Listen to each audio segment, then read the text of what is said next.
Sunday morning, baby, and we are live here on the JA Cavalier channel. It is Player Performance, the Sunday Football Live Edition, Week 11. And man, is the season going by fast. Thanksgiving is going to be coming up here pretty soon. We're going to be talking these games, but the data is getting strong. I am Gunz, joined as always with Coach Rick. What's going on, my friend? How'd you do yesterday? Well, early on, I got my ass handed to me. You know, we talked about the Notre Dame Pitt thing, which I knew was done right away when the free safety came up and whacked that kid. And, yeah, whatever. Anyway, nailed the max bet. So the max bet was a winner. That was San Diego State over Boise, and a couple other decent calls. Georgia over Texas, but all in all, not a great day, but we did cash the max bet. So moving on. And it's time for some NFL. Hell yeah. I actually had a pretty good day in college. Missed my max bet, but pretty much hit everything else. Up 9 units yesterday. It pays to be a VIP. We've been just absolutely cooking college football lately, and we're going to be cooking NFL today. But without further ado, let's get into the first game on the board, and we're going to be going to Atlanta, Mercedes-Benz Stadium here in Atlanta, Georgia. 1 p.m. is going to be the kick on this one. Carolina versus Atlanta. Yes, these two teams have already played each other, divisional matchup, and you have an Atlanta team that has lost 4 straight, 3-6 on the year, and Carolina, coming off kind of a heartbreaking loss versus New Orleans at home. Is there a bounce back in this Carolina team, or is Atlanta the one that's going to be bouncing back? I'll pass it to you, Coach. What do you think of this game? The game's a turd, really. Two teams, like you said, that just not very good. Carolina, they've shown a couple of times that they can run the football, but Bryce Young and, of course, my midget quarterback theory coming through. I think they're 30th or 31st in EPA per pass. But if you're looking to play this game, probably one solid one, and I'll give you another interesting take. But it's a divisional matchup. They're very familiar with each other. The last 3 game totals closed at 44, 48.5, 46. This one opened at 45.5. Now you're seeing 41.5. I think if you're going to play anything, you're going to take a look at the under. The other interesting play, I don't know. I'm going to maybe get there, maybe not. But in the first quarter spread. So Atlanta, they score in the first quarter. They're actually top 10 in first quarter points.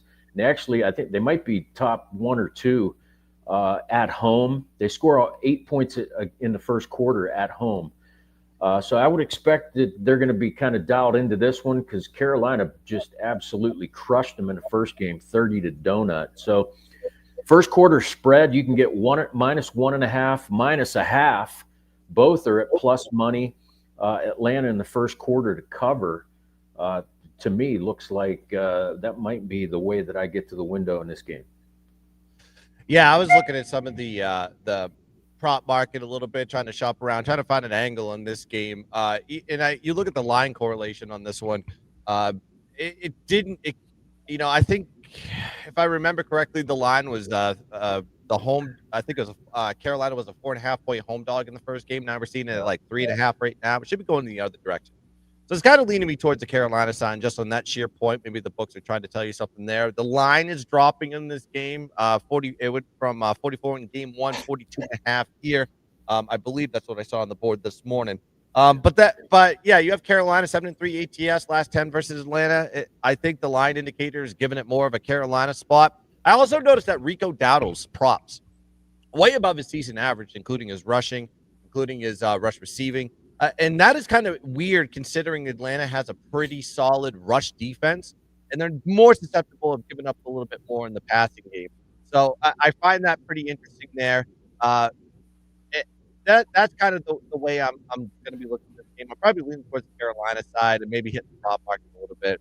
If that rushing prop is telling to me, it may be a Rico Dowdle type of day. Just haven't got there yet. But let's go into the next game on the board here. Let's go to Houston versus Tennessee. We have a lot of divisional matchups here. Nissan Stadium, Nashville, Tennessee is when this one's going to be kicking off at 1 p.m. East. And Houston 4-5 in the year. They've won 4 out of the last 6 games. Had a dramatic win last week versus Jacksonville with that comeback win with Davis Mills stepping into the role. And you have Tennessee maybe licking their wounds a little bit coming off the bye, but they're 1-8 straight up and one of the worst teams in football statistically and record-wise. But I'll pass it to you, Coach Rick. What do you think of this game? It's another turd. I mean, it's Houston and Tennessee. Like, is anybody even going to watch this game? God. But really, I mean, one thing you always look at when Tennessee plays is just their team total under. Like, they don't score. They're not, and Houston shut them out in the first game of the season. So, somehow, some way, you probably play Houston. You can get Tennessee's team total at 16.5. The under is still minus 130. They're averaging 14.4 a game. They haven't scored over 15, 16 the last 3 games. Houston scoring their defense number 1 in the league. They only give up 16 a game. So, for me, it's Houston somehow. I do like Tennessee's team total under. If you think Tennessee's going to score, it might be a spot where, you take a look at my guy Joey Sly for a couple of field goals. I think it's plus 110 or 115, somewhere in there. So if you think they're going to score, it's probably, again, they're not very good in the red zone, so they do attempt a lot of field goals. Maybe Joey Sly over 1.5 field goals. Tennessee team total under 16.5.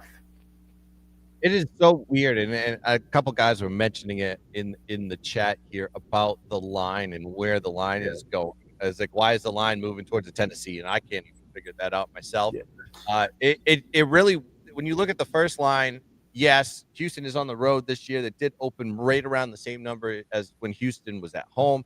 But now it's dipping down to like 5.5 road. But mind you, it was like 6.5 closed last time they played. So very weird on the side perspective. Nothing I really want to touch on this one. I'm a little bit more enticed to the under. The line was previously at 40 last time these two teams played. Now we're seeing 37.5 as the total here. And it kind of makes sense when you look at the Houston defense. Houston, of course, has one of the better defenses, and they can't score points. I mean, granted, they did put up some points last week with Davis Mills against Jacksonville in that comeback win. But Houston's defense is ranked first in opposing yards per game, in opponent scoring, third in opposing third down conversion, third in opposing touchdowns per game, which gives you the indication, like Coach was saying, team total under there for Tennessee has some validity. But I don't know if Houston's going to be putting up points either. This could be a flat city spot for them. Houston won 26-0 last time they played Tennessee, outgained them by 178 yards, holding their offense to 175. But that was kind of earlier in the season. Maybe we'll see different numbers here from Cam Ward and the crew. The under is also 6-2 in the last 8 since these teams met, and the home team is actually 2-5 ATS the last 7. But keep in mind the lowest total that Houston and Tennessee have seen all season from both perspectives, which is telling because Houston's pretty much an under team. Tennessee a little bit more of an over team because teams try to score on them. I actually score a lot on them, but so Houston, Tennessee under is a lean for me. I don't know if I'll get to the window today with that one. That line's just a little bit fishy to me. How about Tommy Turnbuckle in the chat there? Oh, Tommy. Yeah, that I mean, I might sprinkle a little on that. Why not? Like this could be a 15-12 game. You know what I mean? Or 10-6, or Why not? Yeah, no TD plus 10,000. Yeah, both teams. I do like that. Also, what I thought was weird too, I was looking in the prop market this morning. Tony Pollard's rush total is really low. And if you look at his last few games, he's kind of his production is kind of decreased, at least the last 3 weeks. And he's going against a Houston team that is very good against the run. So, and I know I believe he did go over that particular number that the rush total is today in the first matchup. But it's really telling when you see it as low. I think I saw 38.5 that was out there when he's averaging over 50. So I think that's kind of telling there. Maybe a little bit of Tony Pollard under rush total is probably something I can get my hands on. Let's go to the next game that is going to be on the board. Let's go to the Buccaneers going up against the Buffalo Bills. Circle the wagons, folks. This could be an electric game, with the when you look at the Highmark Stadium in Orchard Park here, this is where Buffalo plays well. They're coming off a detrimental loss last week versus division opponent Miami on the road. And Tampa's coming off a loss versus an AFC East foe, New England Patriots, that are rolling right now. I think they've won 8 straight. 28-23, 6-3 on the year. But, Tampa's kind of limping into this game. Still got a lot of people out. Bucky Irving not playing in this game. Still. Chris Godwin not going to be playing in this game. Of course, Mike Evans still not going to be playing in this game. So a lot of key weapons missing from Tampa. But is this enough for the Buffalo Bills to circle the wagons on the Bucs today, or are the Bucs going to be a problem on the road? I'll pass it to you, Coach Rick. What do you think? Yeah, you got me.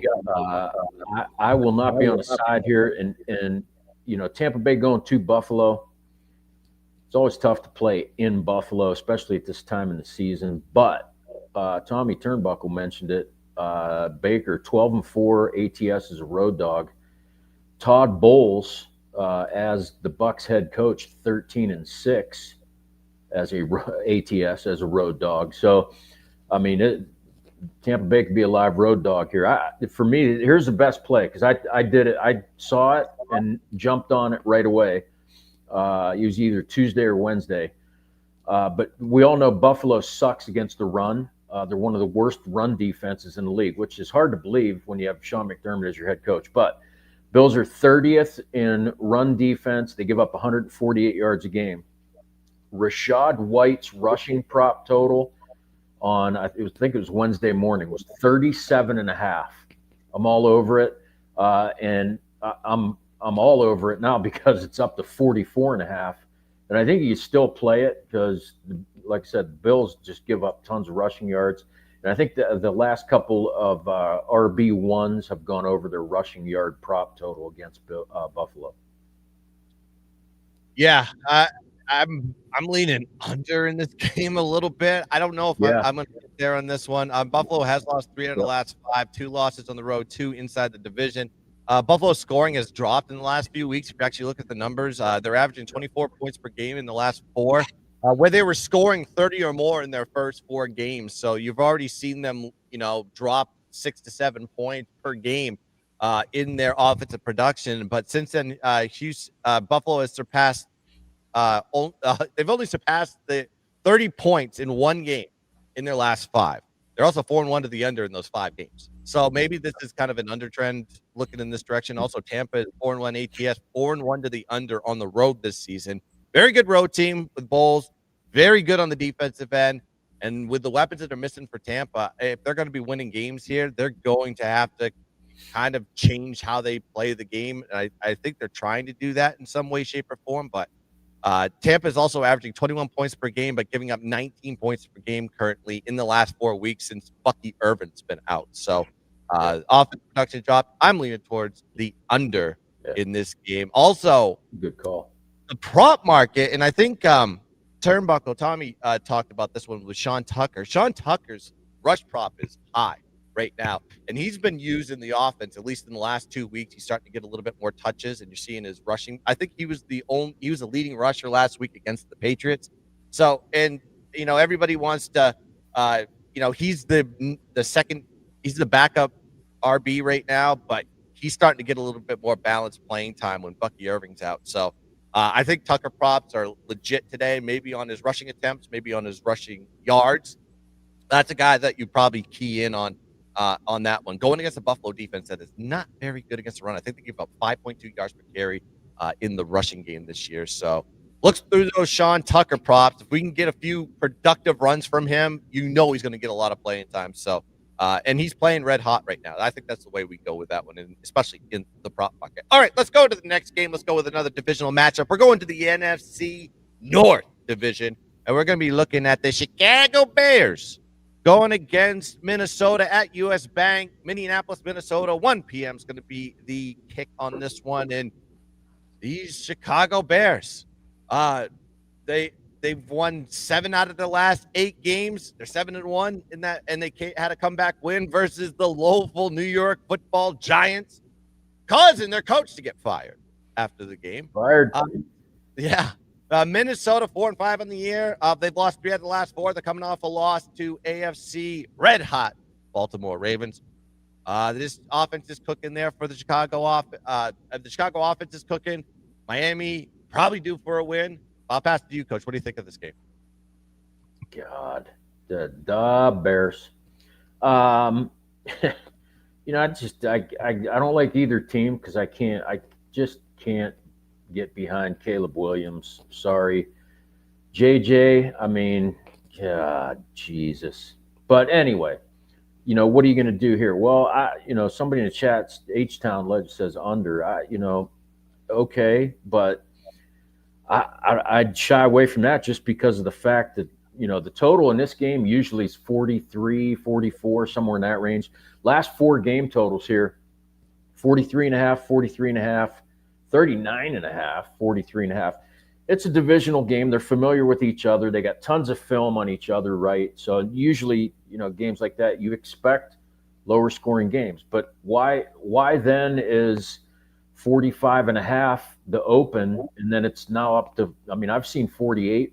I've seen 48.5 even a couple books. So, it looks like an over. If you're going to do anything, it's over. I don't know if you can get it at 47.5, somewhere in there. Bears 5 of the last 6 over. Vikings 6 of the last 7. They're both scoring some points, and then they're. If you really want to break it down, like you can get into the numbers. Look at the number of plays that the teams run, points per play. You can add it all up and figure it out. Go take the defensive opponent points per play, et cetera, blah blah blah. When I do the math, I come up with about 50 points in this game, however it plays out. So I would lean towards the over. I'm not going to play it, but I would lean towards the over in this game. Yeah, I think you're on the same path that I am on this one. And this is an over line. 43.5 was in game 1, week 1 on Monday Night Football. Of course, Minnesota winning that in the second half. And now I'm seeing 47.5. You can shop around. There's 48s out there. 49s are starting to pop up on the board. So it's trending in the direction of an over in my opinion on this one, and it makes sense. Chicago's offense, like I said, red hot. They're 7th in the league in offensive scoring. They put up 27 points per game. They're ranked 28th in the league in opposing scoring, giving up 27 points a game. So their defense stinks, but their offense is putting up points. On the Minnesota side, they're ranked 21st in offensive scoring, but that should go up when you're playing a defense like the Chicago Bears, 18th in opposing scoring. So they do give up points. These teams met week 1, like I said, 27-24 was the outcome. It was a pick'em in that game when it closed. Now it's you have Chicago as a road dog here at 2.5, 3.5. I'm seeing 2.5s and 3s right now. So from a side perspective, it's kind of right there. The line should shift from road to home anywhere between 2 to 3 points, anyways, for the home field advantage. But the over is enticing. Chicago is 5-0 to the over on the road this year. Minnesota's 4-2 to the over at home, and they're off a home under. So second highest home total so far this year for Minnesota as well. So keep that in mind. I think we're going to be seeing a lot of points in this divisional matchup here at 1 p.m. in Minneapolis. So I lean towards the over as the play. All right, let's go to the next game that's going to be on the board. And I know Bernsey is listening attentively to our handicap on this one because Green Bay is going on the road to face the New York Football Giants in MetLife Stadium. And yes, Jameis Winston's going to be playing today, and I am very excited. I have a take on this one. Tried and true when Jameis starts. I'll get to that play in a second, but I'll pass it to you, Coach Rick. What do you think of this game? Wow. Famous Jameis. I don't know. We could talk about crab legs or something, but Jameis gets his first start for the G-Men. I would not trust Green Bay in this spot. Sorry. They are 0-5 against the spread when they're favored by 4 or more. So if you're looking to get on Green Bay, the best way is going to be in some type of teaser or even some type of parlay with another team. I'm not going to, lay 7 points with Green Bay. That said, on the other end, when a team fires its coach it goes kind of one of two ways. You can say, oh, well, they rally around the new guy or interim coach, or they're happy that the guy's gone or whatever. Or they just, they go in the tank and they're done, and, they pack it in and they're getting ready to play golf in the off season. But if you just look at the numbers over the last decade, teams in the game after firing their coach, they're 49 and 101. That's straight up. So to me, it leans more towards the, hey, we suck, we're going to pack it in, and that's it. Against the spread, a little better, but still not 50%, 72, 76, and 2. But, do I want to play either one of these teams? Not really. But one thing you can do is just play Josh Jacobs, because New York Giants' run defense is awful. His rushing yard prop, I think it opened at 81.5. I think it's already 83.5. And that's like 15 yards or so above his season average. So I think that's telling you something. Take Josh Jacobs over his rushing yards total, and then if you like Green Bay, do something, teaser, parlay, something that brings that line down for you. I'm staying away from the side. I'm staying away from the total. I'm looking right at Jameis, right in the face. Ooh. I'm looking at his top market. I'm going right to his tried and true. Every time I see Jameis, and I've done this for years, he always plays in at least one game. He always starts in one game, and this is where you take advantage of Jameis. Over passing attempts. That is the only thing you do. It's set at 34.5. That is the his standard overs, even when he was playing with the Browns, was 34.5 to 36.5. It was always that. Over on his passing attempts. That dude is going to fling it down the field. He's either going to get you 300 yards, 3 touchdowns, and 5 picks. That's what Jameis does. He makes it exciting for the people. The Giants, MetLife will be rocking for Jameis. Jameis will bring the energy. He's going to throw. And you got the new coach. The offensive coordinator is going to be the head coach. Of course, he's going to want to throw the damn ball. And he's going to throw the damn ball a lot. Give it to Jameis. Let him ring the rock. Over passing attempts. It's the only way I'm playing this game. Let's go to the next one on the board here. Let's go to another divisional matchup. I love divisional matchups. Bengals going on the road at Acrisure Stadium in Pittsburgh, PA. 1 p.m. is going to be the kick on this one. Cincinnati versus Pittsburgh. Yes, these two teams have already played each other. Yes, it was a high-scoring affair. But now you got this matchup here with Pittsburgh 5-4 in the year. They've lost 3 out of the last 4, but Cincy has just been 9 times worth of bad. Their defense can't stop a cold wind. I don't know they can't stop a piece of paper right now. Lost 6 out of the last 7 games, but that offense has been cooking with Joey Flacco back there. But I'll pass it to you, Coach. What do you think of this game? God, but the Steelers are frustrating, especially when you're a fan. And of course, I try to look at this game not as a fan. So that said, Mike Tomlin has the most wins, or he's the most profitable against one team, and that's the Bengals. 27-11 straight up, 25-12-1 against the spread.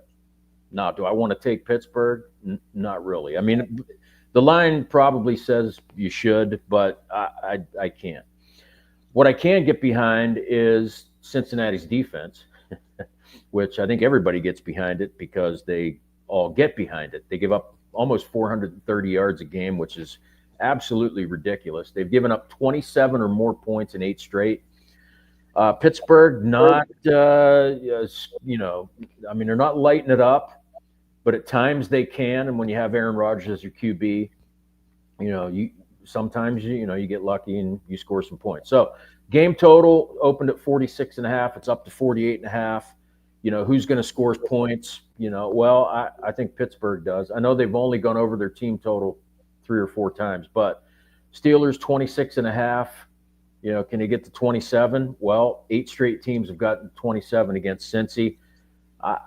If you're going to do anything, if I do anything, it's got to be Steelers team total. That's it.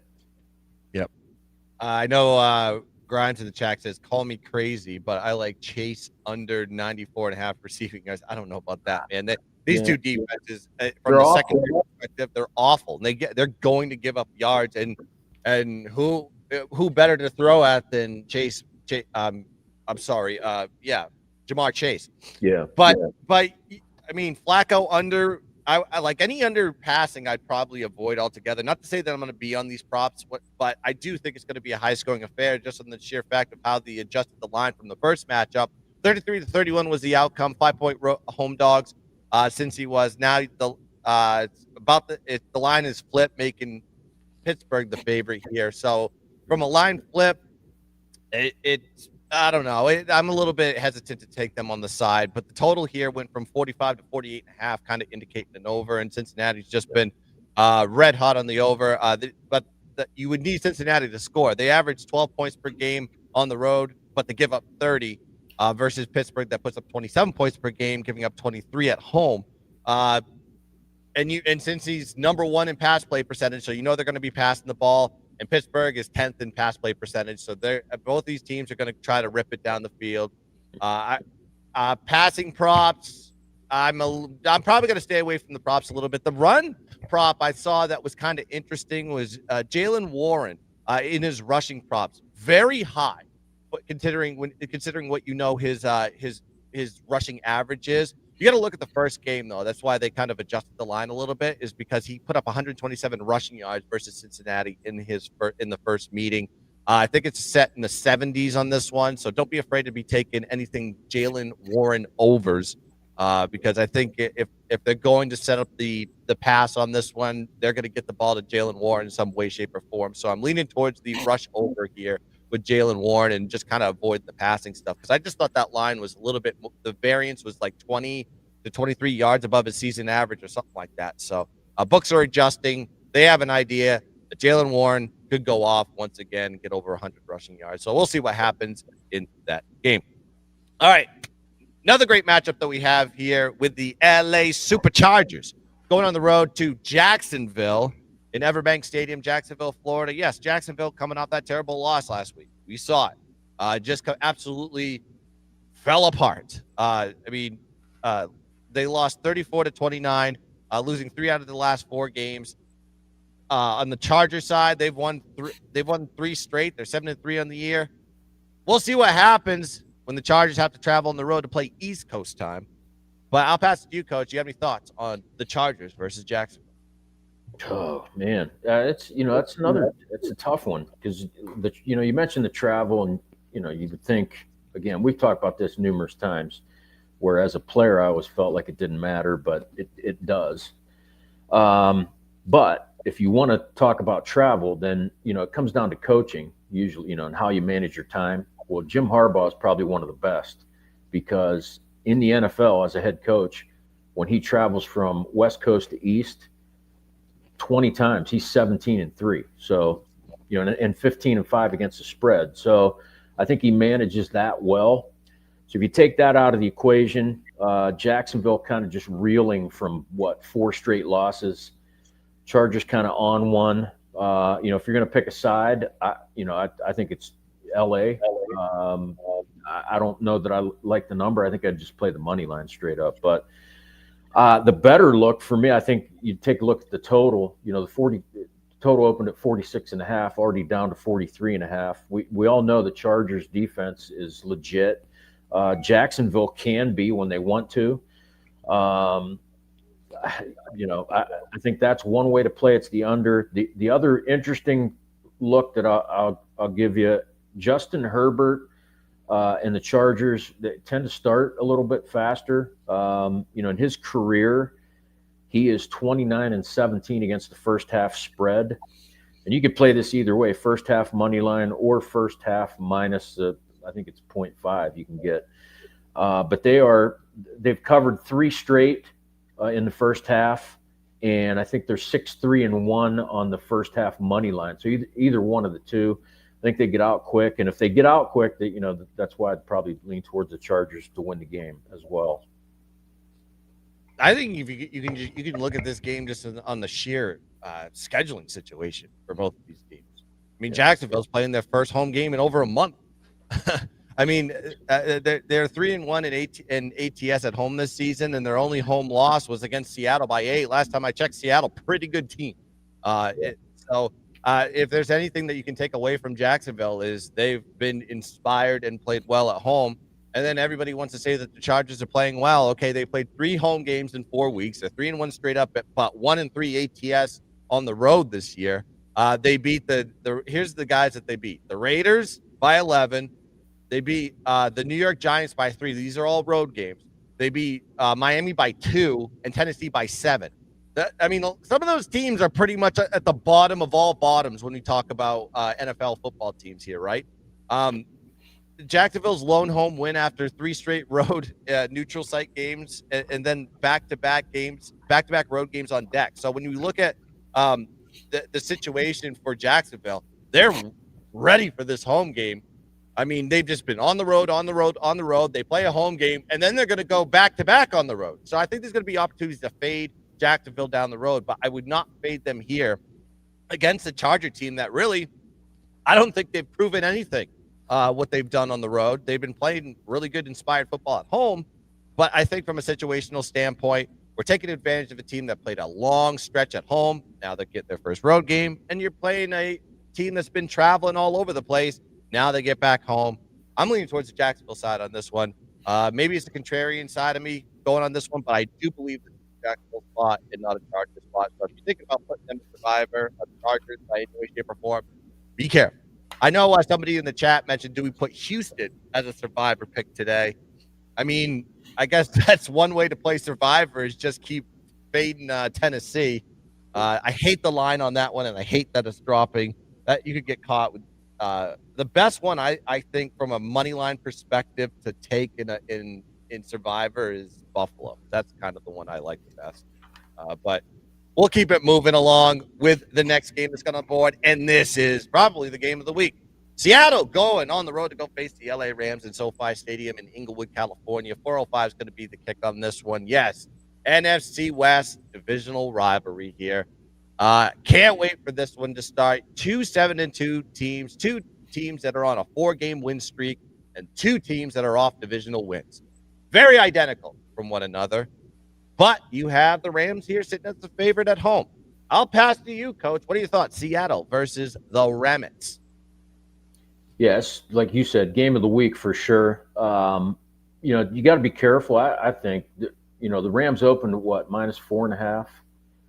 And that's down. I've seen -3, -3.5. But you got to be careful because, the Rams, very good at home. However, Seattle under McDonald on the road, outstanding road team, 11-1 straight up. I think they've covered, 8 of those games. And then this year, 7-1 against the spread in their last 8. So for me, I look at the one glaring thing that kind of stands out, and that is the game total opened at 45.5. It's been bet up to 48.5. In this series, 1, 2, 3, 4, 5, 6, 5 of the last 6, you've had closing totals at 46 or below. A lot of them are in that 41 to 43 range. So I would expect that these 2 teams are going to come out. Both of them play great defense, but I think both of them can score. So with the total up to 48.5, I like the over. Yeah, I got that as my lean too. I got the over in this one. I will say this about Seattle: 1-8 ATS last time versus the LA Rams. Sometimes some way, shape, or form, the Rams have just kind of owned the Seattle Seahawks over the history. The Rams are also 7-1 ATS as a favorite this year, 3-1 ATS as a home favorite. What you're going to get is you're going to get the pass from the Rams. They're 7th in pass yards per play, 70.7% pass completion rate, 2nd pass yards per game. They're talking about Stafford being a contender to be the MVP in the league, and I think he's acted like it. Seattle on the other side, great overall defense, top 5 against the run. Most teams pass on them. That's going to be the key on this one. They're ranked 30th in opposing pass play percentage, 10th in opposing pass completion percentage, 4th in opposing pass yards per play. Even though the teams do pass on them, somehow Seattle finds ways to stop them. Is because they have a 9.6% sack rate and 15% sack rate on the road. So they get pressure on the quarterback. That's going to be the key on this one. And what Seattle's going to want to do, even though you talk about Sam Darnold and he's been kind of a great passer, yes, from a completion perspective, but he doesn't have a lot of attempts per game. They're ranked 30th in opposing pass play percentage as an offense, 32nd, I'm sorry, and then first in rush play percentage. So they are very lopsided as far as the run versus the pass. But it's going to be tough to run against this Rams defense that's ranked top 10 in rush defense, and teams tend to throw against them. So that may be an advantage for them.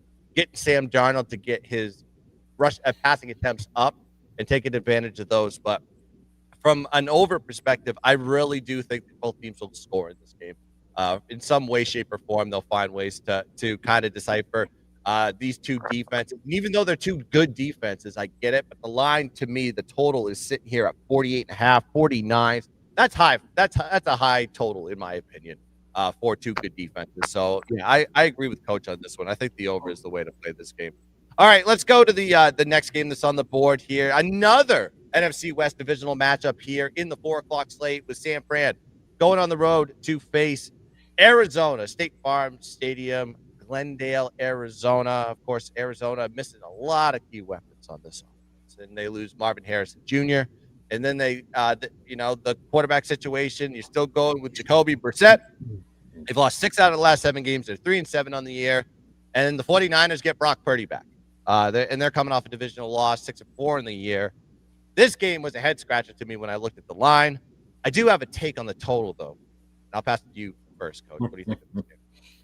Yeah, it's a game I probably don't want anything to do with. You mentioned Purdy coming back. That can be good and bad. He hasn't played in a while. It might take him a little bit to get going. I look at the last game they played September. 49ers were -1.5. I think the game ended 16-15 San Francisco. Here it's -3, 3.5. I think it's I think the line tells you got to take San Francisco. But again, I'm not going to play anything here, but I'll throw this out there just so you know. And I know Arizona doesn't have Harrison, but did they have him when he was dropping 98 balls, earlier in the season? Whatever. Arizona is, for some reason, and I think it has to do with coaches and how they script. But Arizona comes out in the first quarter and tends to play a little bit better offensively. In the first quarter this season, they actually have the best record in the NFL against the spread. First quarter, they're 7-2 ATS. They're a dog here, so you're going to get, plus 1.5 or something. So maybe that's one way that you can, find something in this game. Because for me, I don't think you can do anything other than San Francisco. Yeah, I'm actually I'm keened in on the total. You mentioned it. Week 3 was kind of an ugly game. I believe it was a primetime game too. Might have been a Thursday night. I can't remember if it was Thursday or Monday. But 16-15 was the outcome. Total was 44. You're seeing 48.5 here. We're seeing 49s in some of the books, but 48.5 is pretty much sticking across the board right now. San Francisco's just coming off that divisional loss. So is Arizona. They kind of played opposite each other, Rams and Seattle. Now they're going to flip, and it's like the losers division they're playing after last week. Both teams are putting up points lately. I'll say that. Switching the quarterback kind of helped Arizona as far as their offensive production. They're averaging 25 points per game, but they're giving up 30. San Francisco's averaging 24 points per game, giving up 26. If you just look at what they're doing lately, then you got Arizona scoring. They're 3-1 to the over since putting in Brissett. That's why I'm leaning towards the over on this one. Also, San Francisco's 5-1-1 to the over in the last 7 games, 4-1-1 to the over on the road this year. And these, like I said, low total last outcome, 44. Now it's peeped up to 48.5, giving an indicator that the books are saying these teams are a lot different when they played in the first matchup. Probably going to see a lot of scoring here. I think the over has validity at 405. So that's the way. If I was going to play this, San Francisco probably the lean, yes. But what is Brock Purdy? I have no idea what you're going to get out of him today. Hopefully we get points. That's the way I'm going to be looking at this game. All right, the supposed game of the week. They set the time to be the game of the week. I don't know. There's a couple games, I guess. Well, Kansas City and Denver is on there. But let's talk about this AFC North game with Baltimore going on the road to go play Cleveland in Huntington Bank Field. Cleveland, Ohio. 425 is going to be the kick on this one. And Baltimore is kind of cruising along. Don't let their record fool you. 4-5 on the year. They're on a 3-game win streak. Getting Lamar Jackson back, getting a lot of the guys healthy on the defensive side of the ball, and now they're kind of humming along across their weak point of their schedule, I would say. Cleveland is also 2-7 on the year. They've lost 5 of the last 6. Great defense, bad offense for Cleveland, but they play very inspired at home, and they've played historically good against Baltimore in their home on their home field. But I'll pass it to you, Coach Rick. What do you think of this game? Yeah, armpit of America, as you mentioned, going to Cleveland. Tommy Turnbuckle, Browns. Yeah, I mean, I don't really want anything to do with the line here. So if you just Baltimore and giddy up, they win, blah blah blah. Lamar, if you want to lather yourself up with that, like go ahead, but. If you're going to play the Ravens, like you got to do it in some kind of teaser format. You got to change, alt line parlay or something. Is Baltimore better than Cleveland? Absolutely, yeah. But I'm not playing with that line. And then you want to look and say, well, Baltimore and Lamar and points and blah blah blah. Well, then why did the total open at 44.5? And now it's under 40. I've seen 38.5, 38. Some books, right? So last 4 of these games between the two, like they've put up some serious points. Well, I don't think they do today. So what's that tell me? Well, here's a couple things. I don't, like I said, I don't want anything to do with this game unless it's some kind of teaser, alt parlay or something. But take a look at Lamar Jackson's pass yards prop, 209.5, which is one of the lowest of the season for him. Why? Well, Cleveland's pass defense is number 2 in the league. I mean, they only give up 167 pass yards per game. You talk about how Kevin Stefanski and why hasn't he been fired yet? I don't know. I mean, but they play great defense. They can't move the ball and score because they have a midget left-handed quarterback, but they can play defense. So I do like Lamar's passing yards prop under. The game under is probably something you ought to consider just because the total has dropped so much. And then, consider this, Lamar, the last, 26 games, I believe, against Cleveland, 21-5 straight up. So, like I said, if I'm going to play Baltimore, it's got to be some kind of parlay, alt line, something, because I think Baltimore does win the game, but I don't think you're going to see a lot of points, and I don't think you see a lot of pass yards from Lamar Jackson. Yeah, I think H-Town brought that up and said outline that with the Bills. I don't hate that at all. I try to figure out maybe a money line parlay though. Yeah, I think you make some good. This spread it stinks, and it's funny that Mr. George said this game smells like a turd, and that's kind of fitting, ironically, because we're talking about the Cleveland Browns. Cleveland, I mean, like I mentioned earlier, bad defense, great offense. They're 29th in points per game, 39th in yards per game on the offensive side of the ball. They're 32nd in yards per play. And they're 30th in third down conversion percentage. Offense is absolutely bad. And yes, they've given up points. They're 17th in opposing points per game, but they're 2nd in opposing yards per game, 5th in opposing yards per play, and 8th in opponent third down conversion percentage. So they're doing the right things statistically, but they're still giving up points here and there. And that's because, the Browns are just garbage on the offensive side of the ball. And then when you have that defense on the field for 75% of the time, that kind of kills it.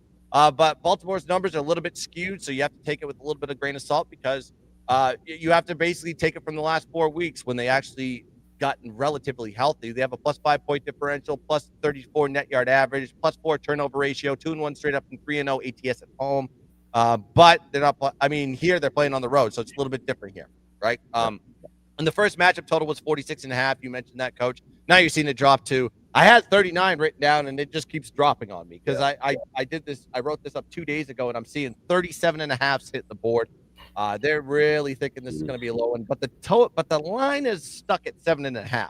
7.5 is good to take as a home dog here, and Cleveland has just played very well at home despite their record. They're 2-1 to the under versus divisional opponents. I'll say that about Cleveland this year. They played Baltimore really hasn't played a lot of divisional opponents. I think they've only played Cleveland this year. Home team is 8-2 straight up in the last 10 meetings. I will say that, so be careful if you're doing Baltimore. Only 2 dogs have only in that sample size, the dog has won outright twice. But so it doesn't make it that Cleveland is the team to take on the money line. I do think Cleveland is probably the spot on the spread. The total is pretty enticing as well. It's keeping it low. I just seen Baltimore go to Cleveland and not play their best football here. And Baltimore is a rising stock, and maybe we need to just jump ship for a week and then jump back on later. But don't fade Cleveland at home this season. People have done it, and it's not worked out for them. It's actually killed survivor picks. Remember Green Bay? All right, let's go to the next game on the board. Let's go to the last 4 o'clock game before we get to the prime time game. Kansas City versus Denver at Mile High. Denver, Colorado, 425 is going to be the kick on this one. And you have KC coming off a bye week. They're coming off that loss on the road to the Buffalo Bills. And Denver's coming off an ugly Thursday night football win against divisional opponent Las Vegas Raiders. So who's the team to take here? Seems like both teams are coming off bad spots. I'll pass to you, Coach. What do you think about this game? Well, I mean, obviously it should be a great football game, but I mean, just take one look at the line. Kansas City opens up -1.5, goes up to -4.5. Geez. But, Denver has covered 7 of the last 10 against the Chiefs, and they get to play at home. Then you got to factor in the Chiefs, had a little bit of extra prep time. Andy Reid, outstanding, coming off a bye or extended rest. Last 5 years, 30-5 straight up, I think it is. But the last few games, I think they're only 1-3. So lot to consider. Both teams playing great defense. For me, I don't know. I don't know yet. I'm not there. One thing I'm considering, right, and I'll share this with you. Kansas City in the first quarter. Like I said, it's Denver at home. Denver has they've trailed in what? They've played 10 games. I think they've trailed in every game. At some point, they've trailed, and usually it's early. So with Kansas City, I'd have to dig a little bit deeper into this. But first quarter, you can get Kansas City to cover just half a point. It's +110. The last couple of games, they've come out and scored quick. So that's one angle that I'm looking at right now. The other is just simply the under. I think the total opened at around 45. I think you're seeing some 44.5s. I'd have to look into that again as well. But the under, Bo Nix has made 12 starts in the NFL. The under's 9-3. Both these teams are great defensively. Kansas City, I've talked about their second half unders, for the last year. I think they're number 3 in defensive DVOA. That might be one way to attack this game. I'm not anywhere on this one, so I will pass it back to you, Gunz. Maybe you have a better take that you can share with the people. I mean, I think I'm agreeing with Turnbuckle here. I think this might be a Broncos spot. I don't know if I'm going to get there, though. But if I had to pick one way or the other, I'm probably looking at the Broncos. You look at Denver coming into this game, 10-game win streak. I mean, they're just absolutely firing all cylinders. But the offense hasn't looked great in the last 2 weeks. That's been a real issue for them. I mean, they only put up 271 against Houston, but that's fine. I mean, Houston's got a good defense, but you only put up 220 total yards of offense against the Raiders. -1 turnover ratio. You only scored 10 points against them. Is that going to be a concern down the road? I don't know that for sure. They are coming up with a little bit of extra rest, but not as much rest as the Kansas City Chiefs. You look at Denver's home games in the last 5 weeks. They have an 11-point differential, +135 net yard average. They have a -2 turnover ratio. They're 5-0 straight up, but 2-3 ATS. They've been a favorite in a lot of those cases, not a dog. So, and that was against Tennessee, Cincinnati, the Giants, Dallas, and Las Vegas. Those were their home games. So even the teams that they played at home, take with a little bit of grain of salt. They're not playing world beaters here. This is probably the best team, if not the best team that they've seen at home this year. But Kansas City's underperformed on the road too. I mean, -1 point differential, +9 net yard average, +2 turnover ratio. They're 1-2 straight up, and 8 TS on the road this season. So, and that was against Buffalo, Jacksonville, and the New York Giants. New York Giants, of course, the only one they got the cover. Then you got to look at KC. KC, everybody goes, well, KC off a bye. Mahomes off a bye has been very good. Andy Reid's always been good off a bye. Well, pump the brakes a little bit because if you check since 2022, they're 1-4 ATS after a bye. So they're not world beaters. Okay. They are decent again off a loss. They're 8-5-1 after a loss in their last 14. Denver's 6-2 ATS last 8 versus KC. You mentioned that. I mean, home team is also 6-2 straight up and ATS when these two teams meet. I'm leaning towards the Denver side, even though Kansas City's coming off the loss. They are coming off a bye. They typically do underperform off a bye, even though they're playing a divisional opponent here. I think Denver at least keeps it close. Not 4.5. I'm not gonna be taking a road team as a favorite in that situation. So if I'm gonna be playing this, I'm gonna be taking the dog at home here with the Denver Broncos. All right, Sunday night football. We have the Detroit Tigers, not Tigers, Lions. There we go. Wrong sport. Philadelphia Eagles playing at home in the Lincoln Financial is going to be the spot on this one. And this could be a great matchup or it could be a blowout. I'm going to be capping this a little bit later. I do have a few takes to give to people, but I'll pass it to you, Coach Rick. What do you think of this game? Yeah, it should be a great game. Can't wait to watch it. Of course, living here outside of the Motor City, everybody's fired up for this. I will also give a shout out to Nick Sirianni's brother, Mike. If you've heard me before, I was a high school coach in the state of New York for a while. It was in the late 1990s. I actually coached against Southwestern High School, which is near Jamestown, New York, and coached against both Nick and Mike Sirianni. They were both players at Southwestern High School. Mike Sirianni is the head coach at Washington and Jefferson. It's a Division III school just south of Pittsburgh. W&J won yesterday. They beat Allegheny. They won the President's Athletic Conference title as a result. Mike Sirianni is now the second winningest coach in Division III football all time. In winning percentage. He's won over 81% of his games. Second to the great Larry Karras from Mount Union. So shout out to Mike Sirianni. Anyway, his brother is going to have his hands full tonight with Detroit. This is interesting. You got Dan Campbell, 10-0, straight up primetime games.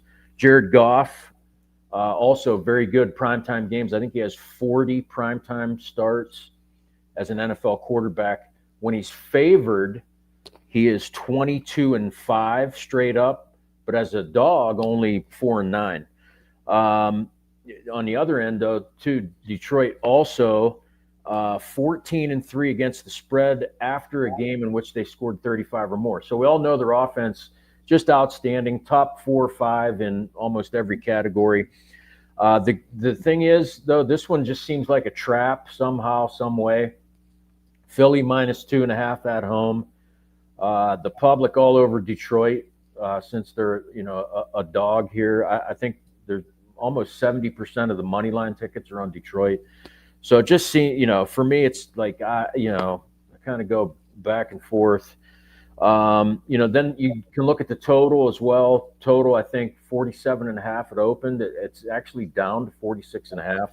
But the last, 10 times these teams have played, which goes back like 10 or 12 years, I think the over's hitting like 9 of them. So you can look at that, you hash out all you want with a side to total. But for me, I mean, the best way to go about this is simply take Jahmyr Gibbs to score a touchdown. Like both teams are going to score. And if they're going to score, Gibbs has got to be one of them. I think he's number 3 in the NFL in red zone carries. So they get close. They like to go to Gibbs, whether it's run or pass. And I know you can play Montgomery as well.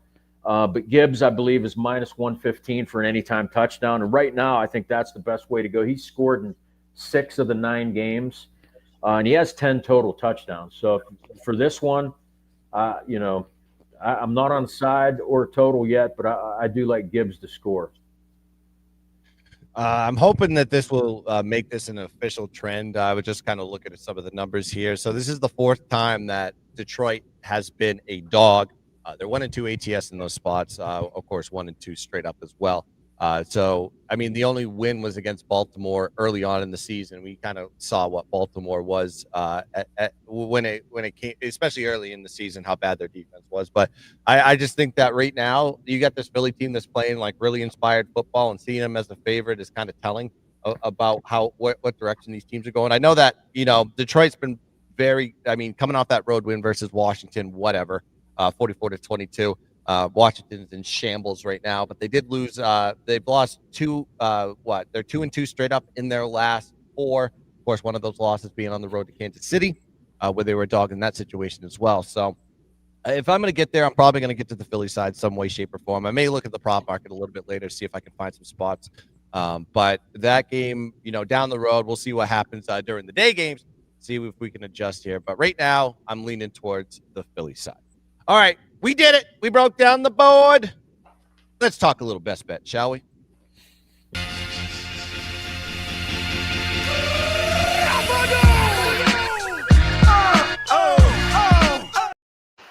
Coach, what's the game you like best on this beautiful Sunday? Wow. It's kind of a weird card, but what do I like best? I mean, anytime Tennessee walks on the field, like they're terrible. They don't score. And in this case, with the game total under, that has shifted to the under to indicate that neither of these teams are going to score a lot. So I actually like Tennessee's team total go under 16.5. I played it last week. It was a cash. I think you see it this week too. Houston, great defense. So Tennessee team total under, you can still get 16.5 at about -130. And then I'm just going to address one of the things in the chat, actually a couple. Gibbs anytime touchdown, usually -175 or higher. Yeah, I know, and yeah, it can be scary. I just think it's if you expect points, like Gibbs is going to score. He's got to score. So I'd play it. I'm going to sprinkle something on it. And then kicking props in the Eagles-Lions game. I didn't look at either one of those. Obviously both teams trend to score points. So if you're going to look at that, I would imagine both of those guys, their points total is probably 7.5. So you probably want to look at field goals, and either one of the guys over 1.5 field goals in that game. You got to look at some things like red zone scoring percentage and that to figure out which guy you're going to take. So, unfortunately, I don't have a take on the kicking props in that game, but something to definitely check out. Yeah, I got just a couple props to give as my best bet. That Sean Tucker over on his rushing yards. I love that a lot today. You're going against that. That Buffalo defense, as far as their rush defense, is kind of a leak to save them about 5.2 yards per carry. I just think that Sean Tucker, it looks like he's getting a little bit more playing time. He's getting the reps and he's getting touches. As long as he gets touches, I think he's going to go over his rushing. And also, of course, the tried and true as the best bet. We're going to be going Jameis Winston over his pass attempts today at 34.5. Got to do it. It's tried and true. It's always money. It always cashes tickets. And I'm going to do it one more time for the boys, for the New York Football Giants. They're going to be ripping the ball down the field. Passing, and you're probably going to see a few picks. You may throw it to the wrong team a couple times, but that's okay. It's still a pass attempt, right? So that's what I'm going with those. Those are the two best bets. And yeah, we broke down the whole damn Sunday board for you boys. Make sure you like and subscribe to the JB Cavalier channel. Make sure you go check us out on Instagram. Why Lose Guns? Why Lose Coach? And go check out our Telegrams. What do you got going on today for the people on Telegram as far as VIP deals? Well, I'll tell you that first, Melissa, she said Eagles coach. I'm looking at my phone blows up every Sunday because I'm on my college football buddies. We have a chat group. Half of us are from the Pittsburgh area, and the other half are from the Philly area. So it goes back and forth all freaking day long. Fly Eagles, fly. Here we go, Steelers. The whole deal. But Anyway, if you're looking for what I've got available, the best value I think is simply my all sports package right now. $149, all bets, max bet, best bets. Last night I finally had a max bet that was worth playing, and it was San Diego State to beat Boise. That cash. So all my max bets, best bets, all sports, $149 from now till December 31st. That's your best value. And pretty soon I'm going to throw out the college basketball because I think I'm killing it so far. So we'll throw that out at some point. But right now, like I said, $149 all sports, all plays now till the end of the year. That's the way to do it. Beautiful stuff. Yeah, I got speaking of college basketball, last day Sunday for the you can get my month right now for $100. This is the last time that price is going to exist. So go check that out right now if you want to be part of the Gun Disciples and join the college basketball. And also tonight, I should say, I am going to release, it has been requested, and I am going to serve the all-play package. That is everything. It's going to be college basketball. It's going to be NFL. It's going to be college football, and any other sports in between that I cap will be all sports package, and I'm going to release that to the people today. Maybe give us some special deals too. So go check that out. Go check out my Telegram. I'm dropping free plays left and right on there as well. So yeah, the best place to go if you want to see all the content and all my free plays and all the VIP deals. You got to go to my Telegram. So that's going to do it there. This is going to do it for the player performance. Week 11, we close the book on this one, and we go move into week 12. But I am Gunz Picks. That is Coach Rick. Let's cash some tickets. Let's dominate the board. And as always, Coach. Giddy up. Giddy up. And let's keep dancing. Bye. Cut my life into pieces. This is my last resort. Suffocation.